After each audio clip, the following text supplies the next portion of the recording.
بسم اللہ الرحمن الرحیم۔ اسلامک انفارمیشن کے معزز دوستو السلام علیکم۔ امید کرتا ہوں کہ آپ سب لوگ خیریت سے ہوں گے۔ جو بھائی بے روزگار ہے اور اس کی مالی حالات بہت زیادہ خراب ہے، معاشرے میں بھی اس کی کوئی عزت نہیں ہے اور وہ انتہائی ٹینشن اور پریشانی کا شکار ہے، تو آج کے اس ویڈیو میں آپ کو ایسا وظیفہ بتانے والا ہو کہ انشاءاللہ اس وظیفہ کو جب آپ ختم کریں تو اللہ تعالیٰ ضرور آپ کے لیے کوئی اسباب پیدا فرمائے گے، آپ کا روزگار کا بندوبست بھی ہو جائے گا اور آپ کی مالی حالات بھی انشاءاللہ بہتر ہو جائے گا، کیونکہ اللہ تعالیٰ بہت غفور الرحیم ہے اور جو لوگ اللہ تعالیٰ سے مانگتا ہے تو اللہ تعالیٰ ان لوگوں کو مایوس نہیں ہونے دیتے ہیں۔ یہ وظائف اللہ تعالیٰ سے مانگنے کا ایک ذریعہ ہے، اس کو ضرور اپناؤ اور اللہ تعالیٰ سے مانگو۔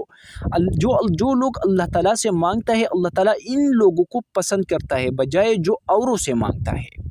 تو وظیفہ کے طریقہ کار اور الفاظ کو غور کے ساتھ سننا، اس کو نماز عشاء کے بعد کرنا ہے، یعنی نماز عشاء کے بعد 441 مرتبہ حسبنا اللہ ونعم الوکیل، حسبنا اللہ ونعم الوکیل کو پڑھے اور اس وظیفے کو کم از کم 15-20 دن تک مسلسل کرے، بیچ میں ناغہ بالکل مت کرے اور نماز کی پابندی بھی کرے۔ انشاءاللہ اللہ تعالیٰ آپ کی حالات بہترین بنائیں گے۔ اللہ پر امید رکھو، یقین رکھو، بے شک مشکل کشا صرف اور صرف اللہ تعالیٰ کی ذات ہے۔